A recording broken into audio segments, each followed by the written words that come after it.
प्रशासन और जनसाधारण सहयोग कामना कले जगतसिंहपुर जिला Jagannath tent sound and light मालिक संघ।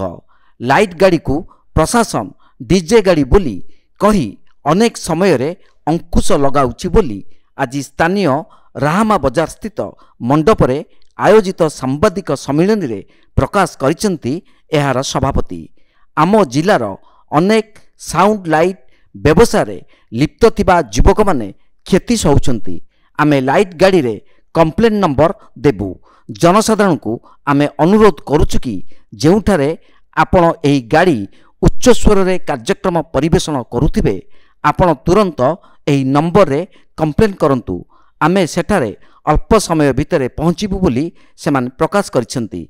जिला प्रशासन और जनसाधारण 2024 रे सेमान को सहयोग करने को संघ पक्षर आज गणमाध्यम जरिया रे अनुरोध करा जायछि। 200 व्यवसायी प्राय 60,000 लोक एथिरे नहेले क्षतिग्रस्त हेबे बोली सेमाने आशंका प्रकाश करिसेंती।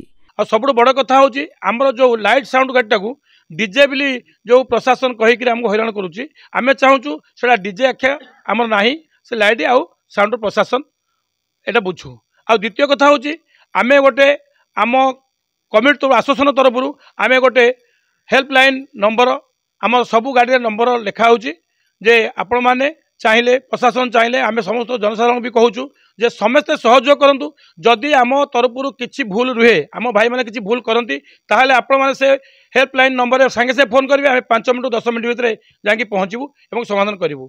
सबुठ बड़ कथा होची देखंतु सरकार हो कंपनी हो जो गोटे पिला को काम दियंती से मास उपर दरमा दियंती किंतु आमे गोटे संस्था जे कि वर्षक आगु आम दरमा देकर बांधिकी रखीचु। तेणु आम जिले में 200 रु साउंड अधिका साउंड लाइट गाड़ी अधिका आम 60,000 परिवार को दाना दौचु। आम आपण जरिया जनसाधारण को सहयोग मागुचु प्रशासन सहयोग मागुचु एवं आम अनुष्ठान समस्त भाई मान सहयोग करुचु जे आपण मान सहयोग आम काम करूँ आपण मान सरकार नियम अनुसार आम काम करूँ। आमर एतिकी।